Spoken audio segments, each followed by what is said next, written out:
Hayaan mo siya. Gusto niya. Hayaan mo. Ayun na. Hawak ha.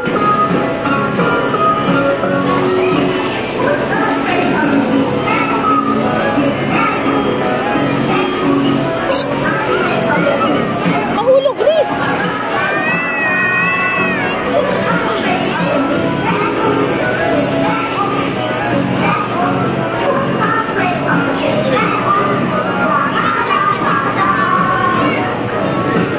Sa kotse wala ng tao.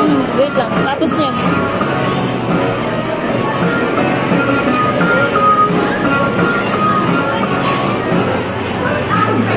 Sa likod niya. Doon ka sa likod. Gaganyan yung paa mo. Gaganyan mo dapat.